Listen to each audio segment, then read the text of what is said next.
Sige, tayo'y manalangin. Aming Diyos na banal, kami ay muling lumalapit sa inyo. Nagpapasalamat at patuloy po itong Bible study na ito. At sa grasya at awa mo ay aming naipagpapatuloy ang gawain na ito. So hiling namin, Panginoon, ang iyong mayamang awa at grasya. Bigyan mo kami, Panginoon, ng inyong dunong, lalo ng inyong mensahero, na kanyang bigay ng tama ang mga interpretasyon ng mga talata na aming pong aaralin ngayon. So sa iyo lang ang kapurihan, hiling namin ang banal na spirito para siyang gumabay sa amin. Itong aming samot dalangin sa pangalan ni Jesus. Amen. So tayo ay nasa 1 Peter chapter 4 at tayo'y mag-aaral sa verses 12 to 19. And I think ito na yung last part ng chapter 4. After this, chapter 5 na po tayo. So aking babasahin uli sa NIV. Dear friends, do not be surprised at the painful trial you are suffering.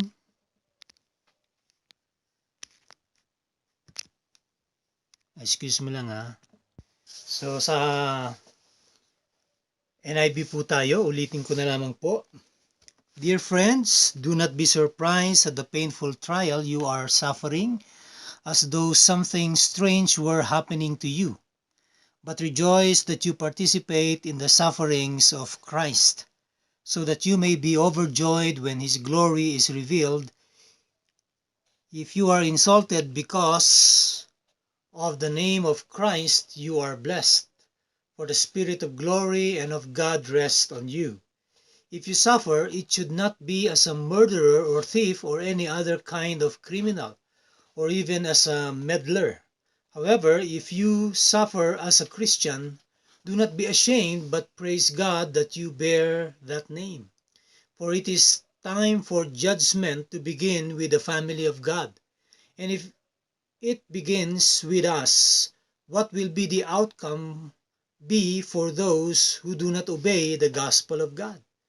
And it is hard for the righteous to be saved. What will become of the ungodly and the sinner?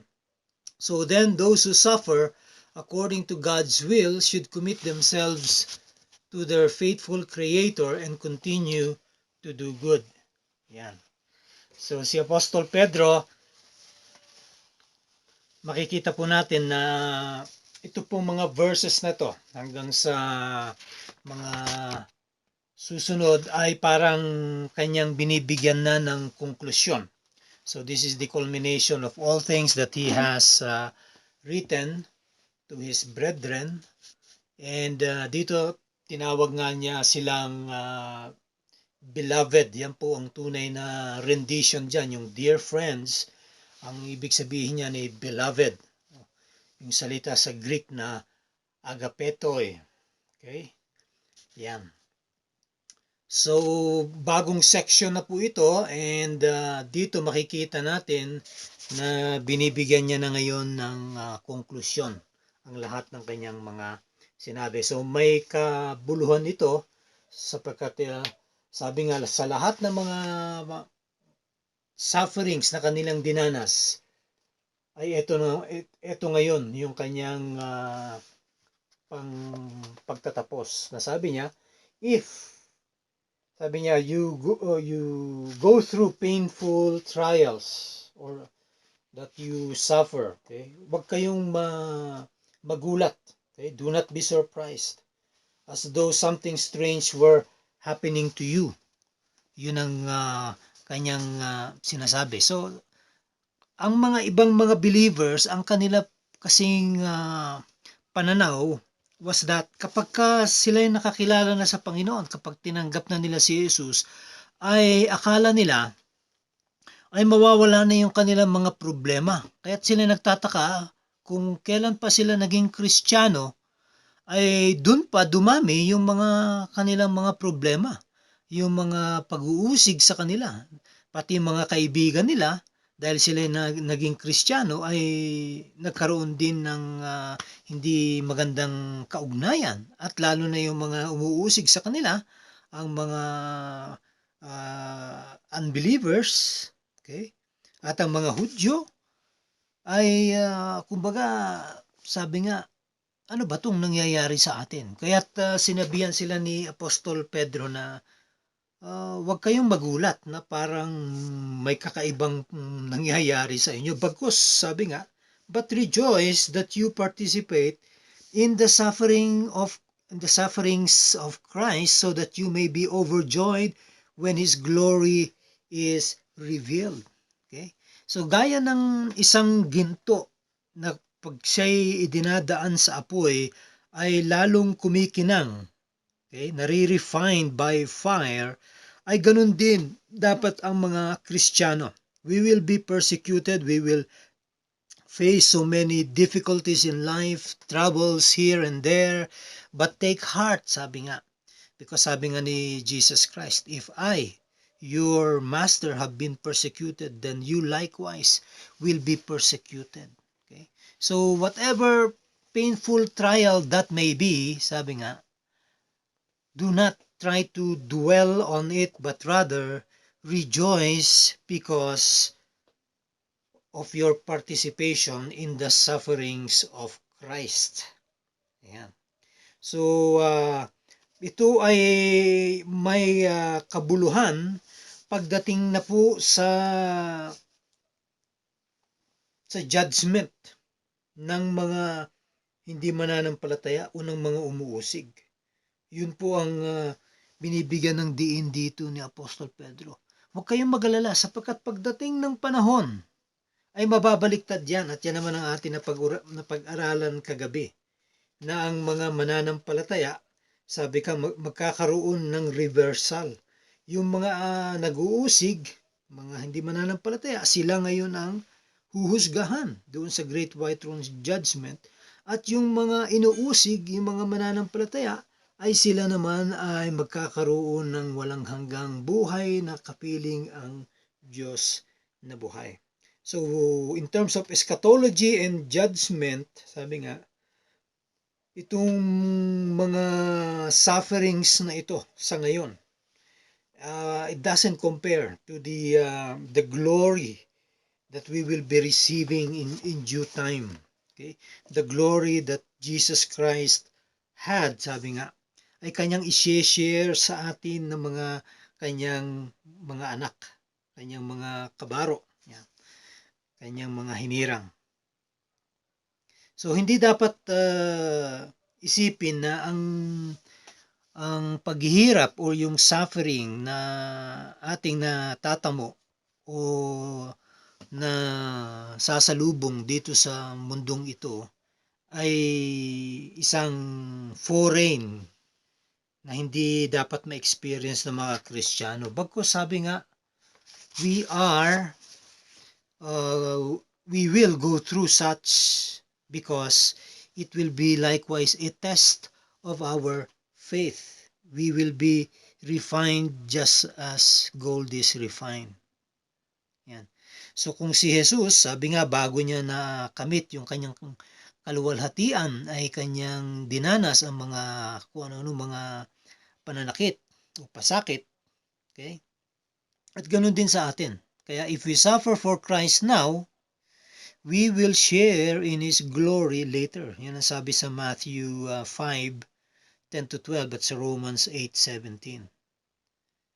At sabi nga kapag bumalik na ang ating Panginoon dito sa lupa, all the more, sabi nga, na kailangan natin magbunyi sapagkat binigyan niya na ng katuparan ang lahat.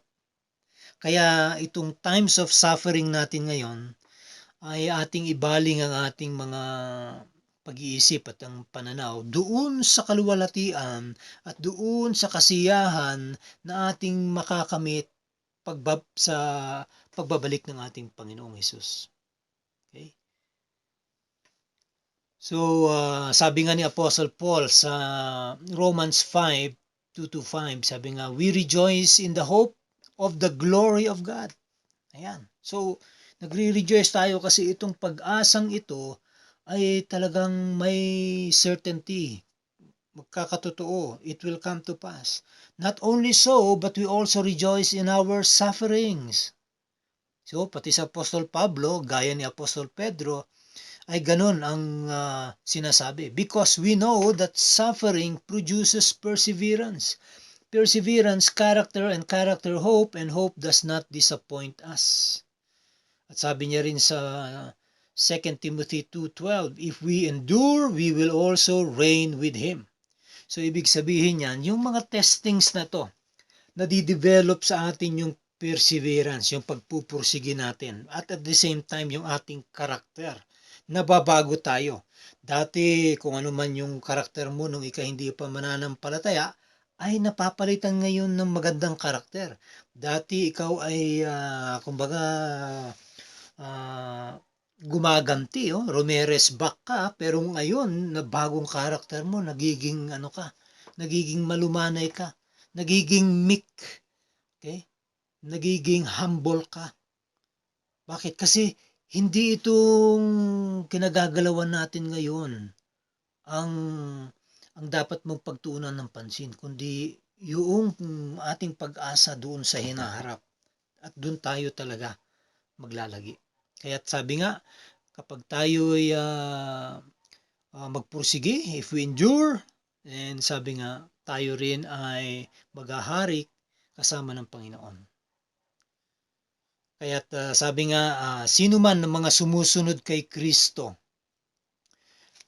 dito sa mundong ito, from time to time, at least sa ating sitwasyon dito sa Pilipinas, we will be insulted because of the name of Christ. Pero dun sa mga ibang kalugaran, hindi lang po from time to time, kundi every time they are being pursued by either the government, by the terrorists, by the people who do not belong to Christianity but of another religion, and they will burn their churches, they will mock them, they will insult them, they will even harm them, and even imprison them, and even some to the point of killing them. Okay? Kaya't sabi nga nila, sa kanilang paggawa nito, sa pagpatay, ay parang kanilang binibigyan ng paninilbihan ng kanilang Diyos, whoever that God is, na parang sila ay nagsisilbi sa Diyos. Biro mo, napakamaling pananaw o turo na na-ingrain na sa mga utak ng mga hindi mananampalataya. Pero sabi nga tayo, panahon pa ito ni Apostol Pedro, pero hanggang sa panahon natin ngayon, sabi nga, we will bear the reproach and the abuse of those who are not in the faith. Okay? At sabi nga, kung sakali man na tayo, sabi nga, ay makaranas nito, it is an honor, it is a privilege for us. Okay? Makikita po natin yan sa nangyari sa mga disipulo ng Panginoon sa Acts 5:41. At yan din sinabi ng Hebreo sa chapter 11 verse 26.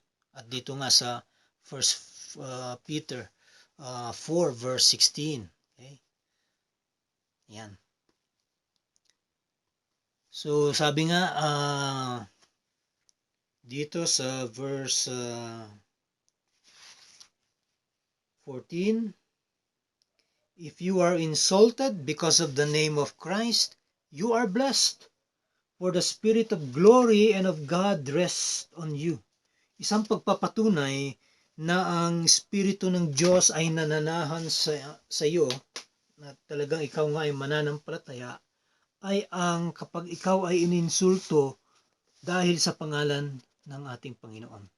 Na kung ikaw ay ininsulto o ikaw ay kumbaga niridicule or ikaw ay hinuli dahil sa isang maling gawain, gaya nga nito, sabi, if you suffer, it should not be as a murderer or thief or any kind of criminal or even as a meddler. So sabi, hindi ka dapat mamamatay tao, magnanakaw, or isang kriminal, o yung isang meddler. And meddler, ito yung parang nag-iispiya. Parang yung anong tawag doon nung araw, yung may mga bayong sa ulo. Okay, makapili. Ayan. kunwari, nagpapanggap na Kristiyano nung panahon ni Apostol Pedro, yung pala ay kanya lang ipagkakanulo itong kanyang mga kasamahan na ito. Sasabihin niya doon sa mga otoridad, ay doon sila nagba-Bible study. At uusigin yun. At yan, makita natin sa panahon natin. Sa China, sa North Korea, sa Pakistan, sa iba't ibang mga lugar na kung saan ang mismong gobyerno ay hostile sa mga Kristiyano at sa sa pag-aaral ng salita ng Diyos. Okay? Ay yan po ang ating makikita. Sabi, huwag tayong magaya sa mga ganun. Bagkus kung tayo ay mag-suffer dahil sa pangalan ni Kristo, dahil nga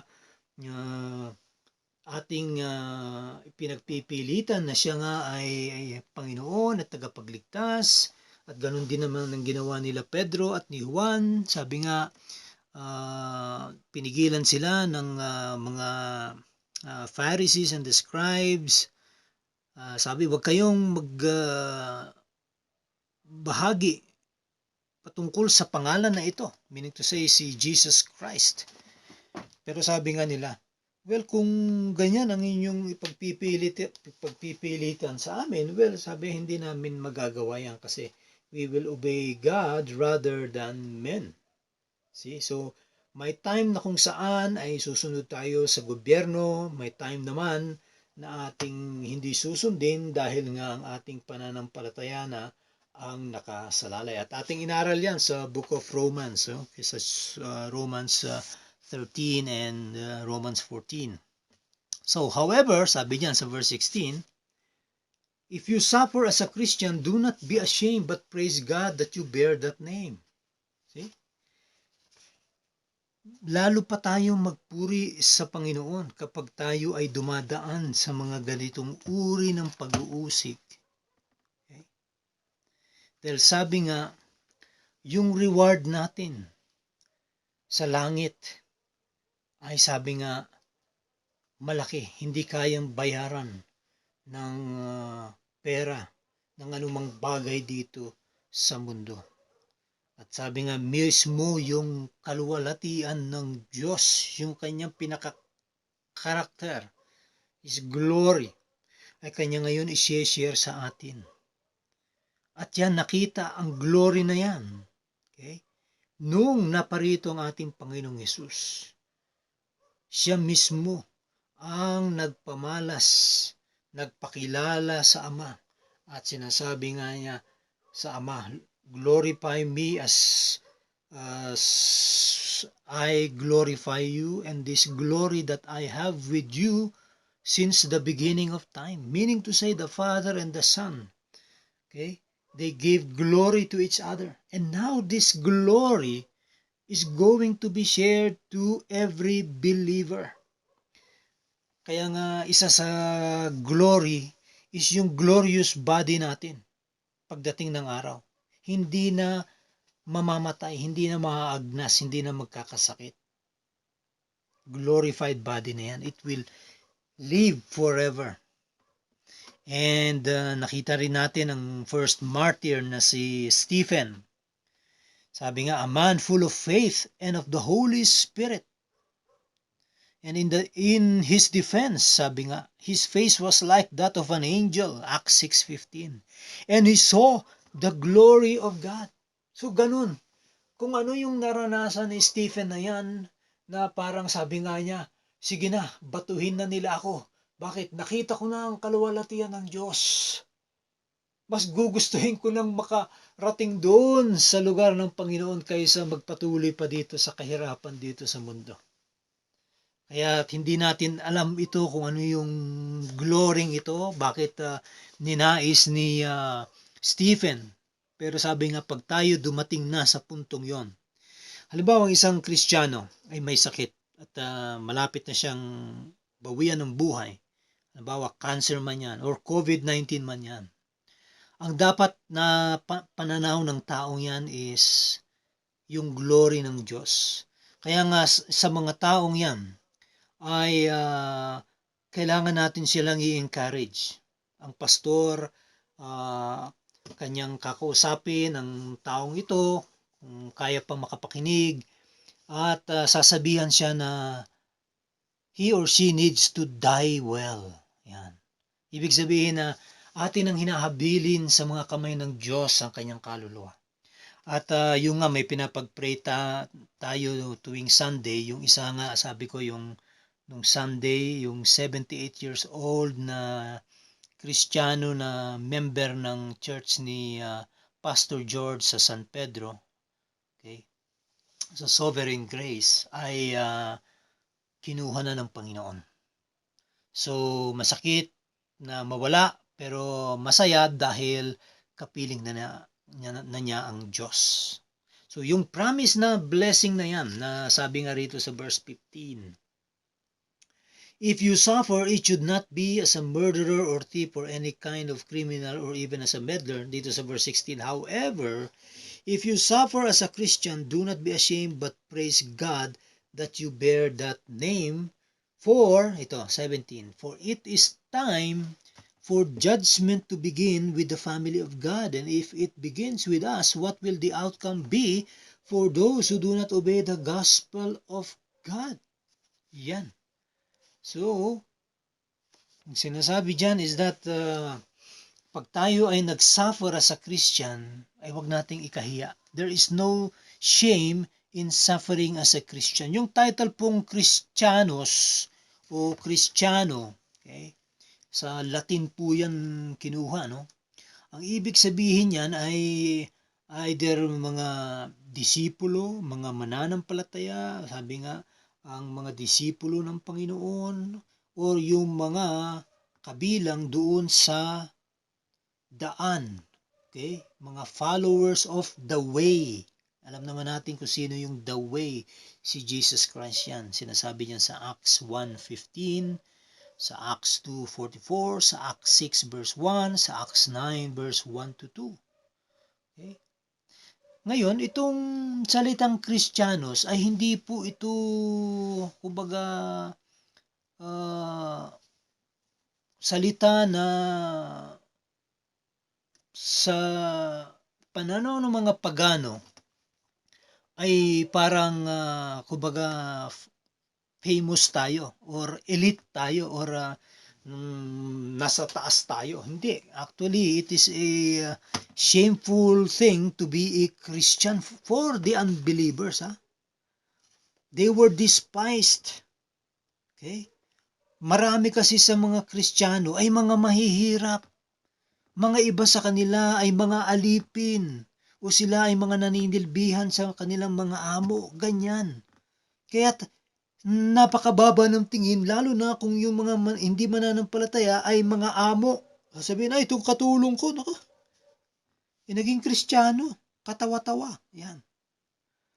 At ang iba sa kanila ay mga Hudyo. Okay?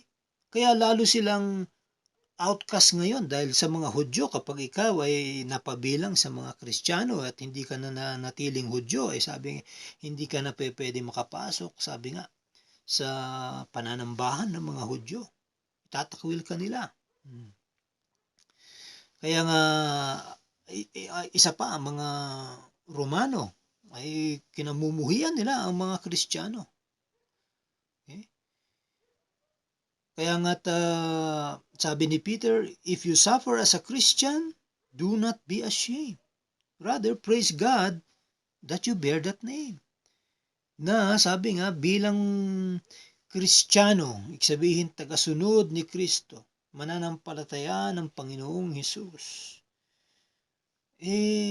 Tingnan mo yung kahihinatnan mo at ng kahihinatnan ng mga hindi sasampalataya kay Kristo. Tingnan mo na si Jesus ngayon ay nakaupo na doon sa kanang trono ng Diyos. He is the King of Kings and the Lord of Lords. Samantalang ito, sila man ay hari ngayon, sila man ay mga nasa gobyerno ngayon, sila man ay may kaya ngayon o mayaman ngayon, kapag hindi sila nakakilala sa Panginoon, sabi nga sila ay kabilang doon sa huhusgahan ng Diyos. Kaya sabi nga, God's judgment against sin begins with the family of God. Now, what does this mean? Okay? Ibig sabihin na ang isang Kristiyano, he will be judged here on earth. Meaning to say, itong mga ginagawa natin ngayon, kapag tayo ay gumagawa ng mali, ay at tayo iko-convict ng Panginoon. Bakit? Parte kasi yun ng paglilinis. Kaya doon mo makikita na ang isang Kristiyano, kapag nakagawa ng kasalanan, at ngayon dumaan doon sa apoy ng Panginoon at tayo ay dinisiplina, o parte na rin ng judgment yan or punishment. Sabi nga, it is not welcoming, hindi po masaya, 'di ba? Ang napaparusahan, ang napapanis, 'di ba? Bagkus sabi nga, masakit ito. Pero sabi, ang kalalabasan nito is para sa kabutihan mo. Maiaayos ka, maitutuwid ka. Kaya doon din ang isang ebidensya na ikaw nga ay tunay na Kristiyano. Dahil kung alam mong ikay nagkasala at ngayon ay pinapalo ka ng Diyos at inaayos ka at nakikita mo ang kamay ng Diyos dito, ay ikaw ay magpupuri sa Kanya. Bakit? Lord, ako pala ay believer. Meaning to say, Lord, okay na ito, tanggapin ko na yung mga palo mo ngayon. Kaysa naman, ako'y mapabilang doon sa mga hindi mananampalataya na haharap sa iyo doon sa Great White Throne Judgment at wala nang pag-asa para maligtas pa sapagkat sila itatapon doon sa walang hanggang kaparusahan na tinawag ng Biblia na impyerno. Okay? So, sabi, tayo ng mga Kristiyano ay dadaan tayo talaga sa mga pagsubok. Okay? Yan sa verse 17 and 18 nakalagay dyan, di ba? For it is time for judgment to begin with the family of God, and if it begins with us, what will the outcome be for those who do not obey the gospel of God? And if it is hard for the righteous to be saved, what will become of the ungodly and the sinner? So, ano ibig sabihin niya? Kung ang isang Kristiyano, akala niya siya'y maliligtas dahil lang sa kanyang pagbigkas na kanyang tinatanggap ang Panginoon, ay napakadali pala kung ganon. Hindi yun ang ibig sabihin ng salitang ito. Sabi, if it is hard for the righteous to be saved, bakit? Kasi kailangan may evidence. Okay? Ibig sabihin, ang pagliligtas ay sa Diyos, pero yung pagpapakita ng ebidensya ay yun ang mahirap at yun ang kailangan natin ipakita. Kaya sabi, ang mga righteous, kasi meron yung iba, self-righteous. So akala nila, yung kanilang pagiging self-righteous, maliligtas sila. Pero yung tayo, yung righteousness natin, is yung righteousness ng ating Panginoong Yesus na kanyang ibinigay sa atin. Pero sabi nga, ganun pa man na ibinigay na sa atin, hindi lang natin siya tinatanggap sa nguso. Pagkus tayo ay nababago. Unti-unti, araw-araw sa ating pagbubulay ng kanyang salita, nakoconvict tayo, inaayos niya tayo, at talagang tayo ay maliligtas. Pero sabi nga, kung ganun, na talagang dadaan tayo sa butas ng karayom, meaning to say, hindi tayo naliligtas sa good works, ha? So, mali po yan na sabi, hindi ka lang pala gumawa ka ng mabuti para maligtas ka. Hindi. Yung butas ng karayom na yon ay walang iba kundi ang ating Panginoong Hesus. Siya yung narrow road. Siya yung narrow gate. Okay? Na ating dadaanan. Kaya nga sabi niya, I am the way, the truth, and the life. No one comes to the Father except through me. Kaya sa isang mananampalataya, ganun nga kasimple yung gospel. Sabi nga, the gospel or being saved is free, but after that you pay. What does that mean? You pay it with your life, by your testimony, and at times you pay it literally with your life, as our brethren in these hostile countries that they are hostile to the gospel and to Christ and to God's word. Sabi nga, talagang dadanasin nila yon. Tayo dito sa Pilipinas, Hindi pa natin nakikitang mangyayari yan. But there are some, siguro, dun sa Mindanao, yung mga, halimbawa, nakidnap ng mga Abu Sayyaf at gaya na nangyari nun kay Gracia Burnham, no? Na namatay yung kanyang asawa dahil nakidnap sila. At nung nagkaroon ng enkwentro, ang asawa niya ay namatay doon. Parehas silang missionary ni Kristo. At talagang they will pay dearly with their lives. Okay? And yet, sabi nga, huwag tayong mag-alala. Bakit? Kasi talaga, ang mga sinabi ng Panginoon sa lumang tipan pa lang, ito ay patungkol sa mga Israelita.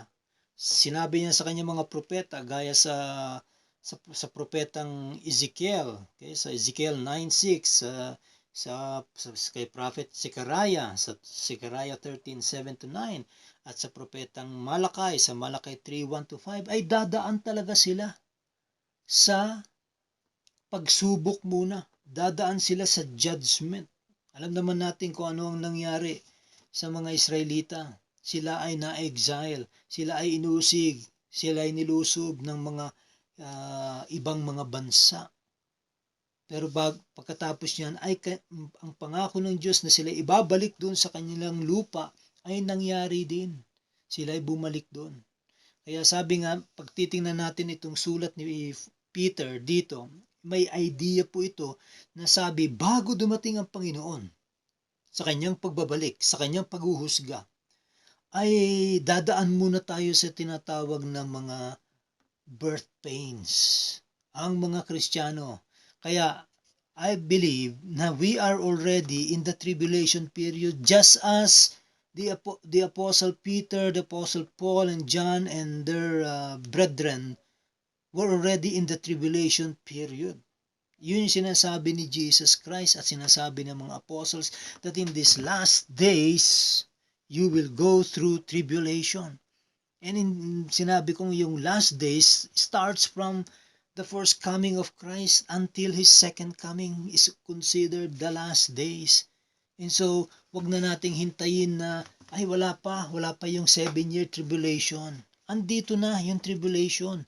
Nakikita na natin, may pandemic na nga Nangyari na yan Nagkaroon na ng mga ilang plagues, nagkaroon na ng ilang earthquakes, nagkaroon na ng ilang mga rumors of wars, World War I and World War II, and so we are already in the tribulation period.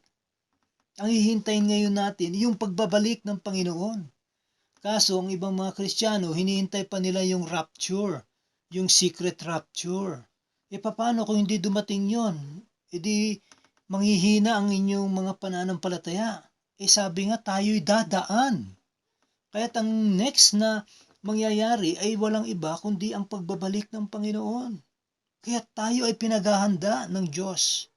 Okay? There's no such thing as a secret rapture. Everyone will be raptured at the moment the Lord returns. And that's it. Wala na po pagkatapos niyan. The great white throne judgment unfolds now, and then eternity follows. Kaya mapalad tayo na tayo ay nakasumpong sa ebanghelyo ng Panginoon.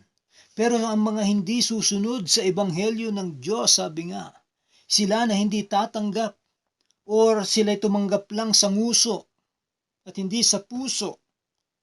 Sabi nga, the judgment of God against these people will be fearful and terrible. 2 Thessalonians 1:6-10. Grabe po.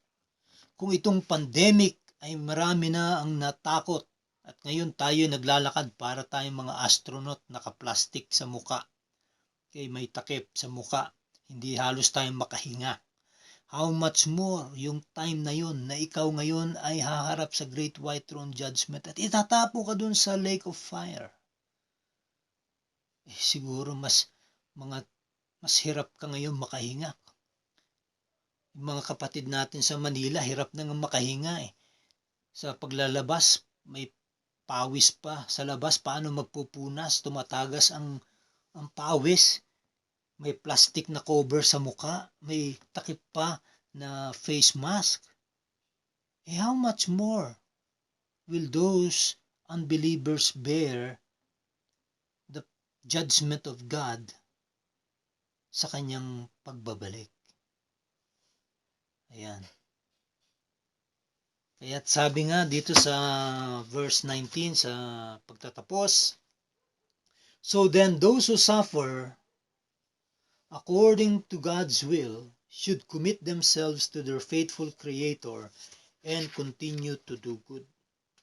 So the conclusion of the matter, meaning to say this particular section na binibigay ni Apostol Pedro, is that ang mga Kristiyano na dadaan sa paghihirap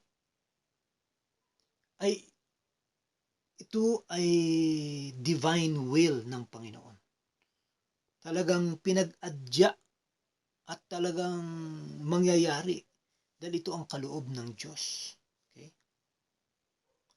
Pero, sabi nga, kahit ganun pa man, we are still to commit all of these things to God. Doon po sa 7 last word ng ating Panginoon, doon sa cross, ang pinakahuling sinabi nga ng Panginoon dyan bago siya nabawian ng hininga is, sabi niya, into your hands I commit my spirit. So, dyan po kinukuha ni Apostol Pedro yung konklusyon niya rito.